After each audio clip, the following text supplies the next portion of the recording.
Welcome, everyone. Welcome to this podcast for short form. Our month topic this month is obviously around stakeholder excellence. And a huge part of this is generally our communication. So when we're working with high stakes projects, we're collaborating constantly, and around that, your ability to give feedback that is really clear, constructive, and actually useful becomes one of the most important tools that we have. So for that reason, this week's topic is around giving feedback that actually lands. And so today we've brought in Chanel, who is our people lead, for those of you that don't know, here at Nearform. And she's going to talk to us about both giving and receiving feedback because she experiences that more than at Nearform. She sees it across the board with absolutely everyone across teams, levels, contexts. So we thought, who better to talk about what good feedback looks like in practice and what it takes to make it land than you, Chanel. So welcome. Really glad to have you here. Happy to be here. Thank you so much for doing this. So I've got a couple of questions for Chanel, and she's going to tell us some of her best tips. So I'm going to open up by talking about, we've all given feedback that we thought was really helpful, but watched it completely miss. What do you think is actually happening in those moments? What is going wrong when feedback doesn't land? Okay, yeah, I am very happy to answer this. And I have so many different scenarios and experiences. But one that immediately comes to mind is like a manager issue, right? With an employee might be struggling and a manager will come to me, which is I see often all of the time, right? But one of these things is they came extremely frustrated. They're like, this employee is not performing well. There's the progress just really isn't in. I'm frustrated. I'm ready to just be done with this, right? And it became clear that the employee wasn't resistant to feedback, actually. So as the manager and I, we spoke about these things and I got to probe and ask questions and just really got to dig in a little deeper to understand and uncover what was going on. It all turned out that the employee wasn't resistant to feedback. That wasn't really the case.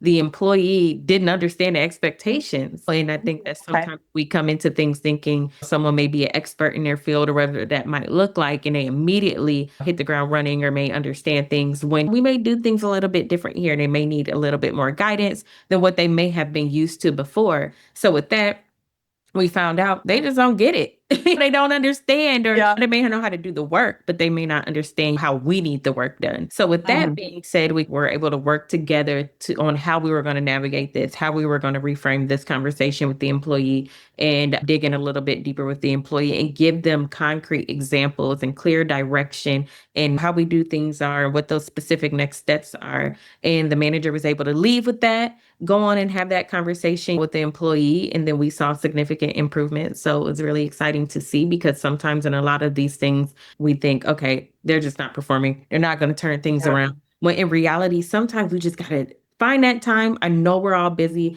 but dig in a little bit deeper so that land and we can determine what is missing for that employee, or what were we missing ultimately, because we're people too. And sometimes even as managers, mistakes happen because we're juggling so many different things. And what really stuck with me was that the employee didn't change. It was just the feedback ultimately that changed. So yeah, that's really interesting. And I think a point that you just made there as well, it's no one is intentionally trying to misinterpret feedback. It's never someone trying to decline feedback or wanting maybe the situation to escalate or butting heads to happen. It's just about finding that mutual understanding.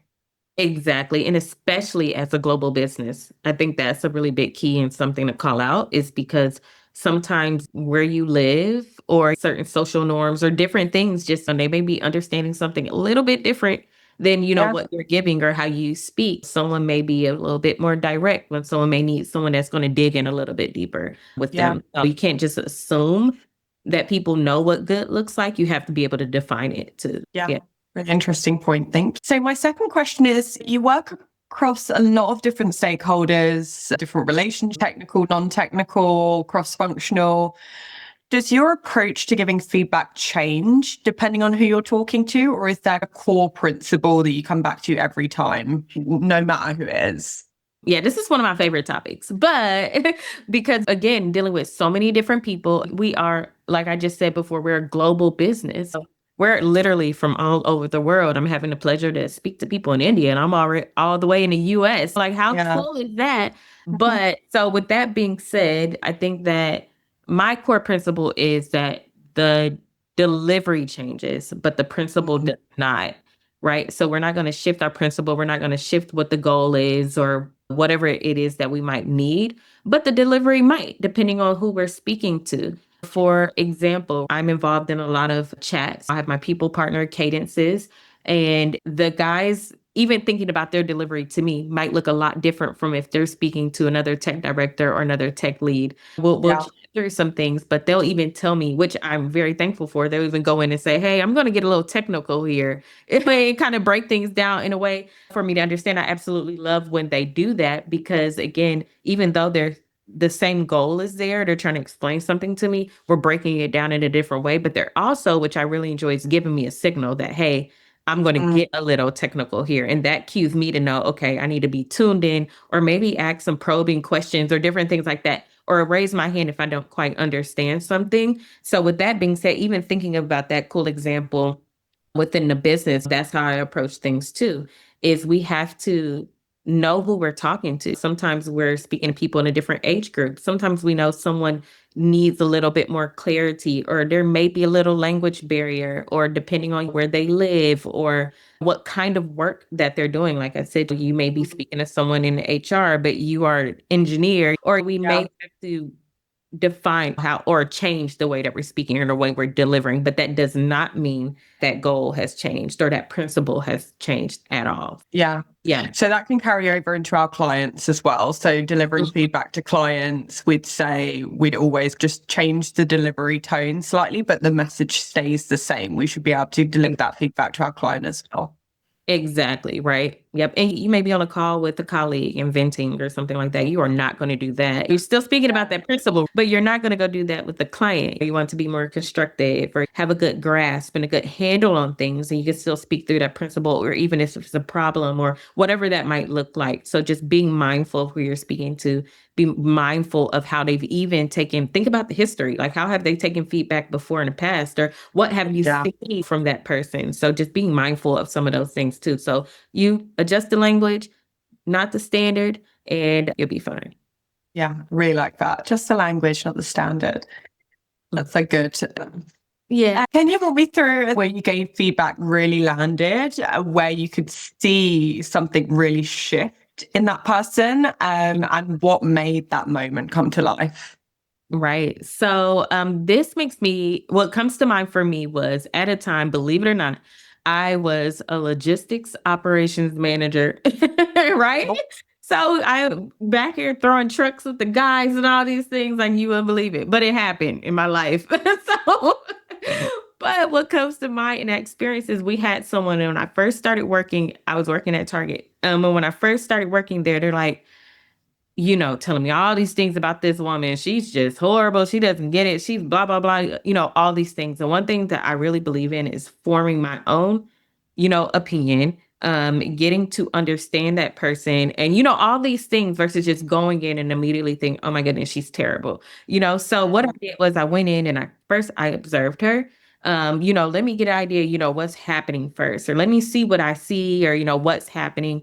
And then, taking some notes, not following her around with a pencil and pad, right? But just observing, and also ensuring that I'm locking in those one-to-one sessions with her so we can speak every, week and all that. And then once we've developed that trust and that cadence, instead of waiting until her review, mid-year, end of year, and all these things, I'm like, okay, well, we've known each other for, 30 days now. I've gotten to watch you, I've gotten to do all these things. And I just want to speak to you about, what I've seen. And I want to chat through it with you. And what I found was what I was seeing is she knew the knowledge. Like, she had the knowledge. If Yeah. you asked her a question, she could rattle it off. But she was not organized by any means, which was slowing her down. Not only that, she was allowing her team to kind of make the shots or whatever. She didn't want to confront anything. So what I did was met her where she was, and we sat through and we made a plan, but being supportive with her and being in those conversations with her team. And I think when she got organized, her team fell in place and they were more respectful. What happened was because she was so unorganized, that's why her team was coming in and trying to do things and all those, and they're missing goals and all those Yeah. things. So she needed, what I found was, she needed someone to see her. She needed someone that was really going to just observe things versus saying, you're not doing this, you're not doing that, because that can wear down and tear down on someone and make it difficult to show up and perform. But she really had that support and giving her feedback that felt supportive and, showing up for her and seeing her. She actually was able to turn things around, started meeting her goals. Things that were red became green, and we're getting sets on time. We're getting product to the floor. And it was just a really cool thing to see is what constructive feedback can do for someone, but Yeah. what constructive feedback could also do for someone too. Because at first it wasn't Yeah. right. So she's just Yeah. like, whatever, I'm just showing up. So yeah. Yeah. Well, that leads me on to my next question, which is on the flip side, have you had a situation where you've given feedback that really bounced or backfired? And what did it teach you? Is there something that you still kind of carry Mhm. from that? Yes. So early in my career, I remember, working with the team. And for example, there was one employee that just wasn't getting it done. Like they just weren't doing it. It just wasn't happening. And I, at this time, I'm not a fan, wasn't a big fan, I guess you could say, of confrontation. So I didn't want to say anything. I want everybody to like me. I wanted all these things. So instead of having that conversation with the employee by themselves, I had the conversation with everybody the entire time. I'm like, you know what? We're gonna have a team meeting, and I'm just gonna just say this or whatever. So the team's like, okay, and walked away from it. But the issue did not change. Like, yes, I addressed it, Yeah. quote unquote, but the issue didn't change. And they left thinking, okay, everything is fine. This is just something she has to say. Maybe it came Yeah. from corporate or whatever. So the lesson there was, I did not help that employee. I did not help the team, and I did not help myself or the business. And that clarity and kindness, they aren't opposites, but feedback can be missed when it's sugarcoated, basically, and the message Yeah. gets lost. So you have to make sure that message does not get lost and feel okay in building that trust and rapport with your team to where you can have that conversation with that person one-on-one and help things change ultimately, because the behavior got so bad we couldn't even turn things around. But I was kind Yeah. of the same. I didn't help. So yeah. Yeah. It's a good lesson. And Mhm. how important is timing when we talk about feedback? What are the factors to consider when talking about time and how that relates? Yeah, that's a really good one because timing is very important. Timing is key. So with that being said, there are two bad times to give feedback, I feel. It's immediately when emotions are high, and months later when the moment has passed. So, I think that when things happen, that sweet spot would be in the middle. So even if you have to, which I actually even had this conversation with someone recently, was give it a day. You know what I mean? Like, Mm. feel free to give it a day, because sometimes, we're working in between so many different things, so many different projects, and, you're feeling frustrated. You're jumping from here and here. What can happen is you can go into it frustrated, or you can go into it really short and miss the mark, and you don't even give that clarity that they need or even that time. So give it a Yeah. day, come down, think about it, even if it's a couple days, and say, okay, in your next one-to-one or conversation you have with that person, this is what, has happened, versus waiting to the end of year or mid-year. Because also when you do that, they're going to be like, well, why you didn't say anything then? I've heard that so many times. Why didn't you say anything then? I guess it didn't matter too much. Oh, I think they just don't want me here. Now Yeah. it's when that's not really what it is. It's, that person may have been busy or not felt comfortable to say anything at that time, but we have to be comfortable being uncomfortable and approach things at the appropriate time, for sure. Yeah. Makes sense. And giving feedback upwards, and I think is where like a lot of people freeze. And I think if we're again relating it back to stakeholders, sometimes, Right. if they're a client, they might be paying us, or even if they're just like a senior stakeholder, or they might have given us that directive. What's the move when you need to tell someone more senior than you or someone that's paying us when something is wrong? And this is definitely where people freeze up. or people get nervous and you're just like, oh, that's what they want. I'm just going to do what they want. And I think that my biggest piece of advice to that, because feedback can be done in so many different ways. It doesn't mean locking someone in a room and just saying, I need this from you and you didn't do that, all those things, because I think sometimes that's what people think. But my biggest advice is to stop thinking about the hierarchy and start thinking about the outcomes.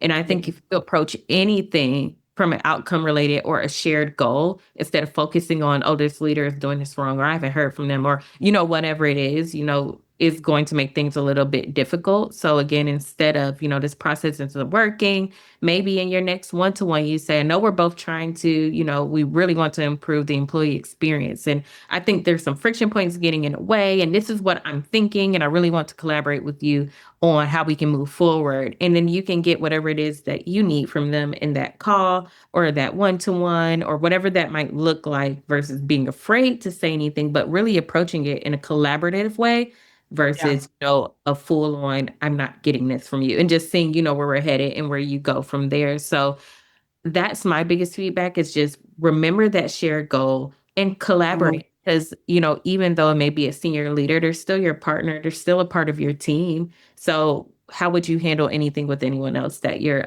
working with? And just, again, like we talked about timeliness, because that's important, like making sure you're approaching things in a timely manner in that sweet spot. Don't wait till you're frustrated, because I think we talked about that a little bit, and just bring them the problems as soon as possible, but bring ideas with them too. So that's a good bit of advice. And then it's so hard to get all of this conversation done in 15 minutes. I feel like there's so much. So we could talk about that just for the sake of keeping this short form. Right. What is one piece of advice that you wish someone had given you really early on about feedback? And would you like to share with them?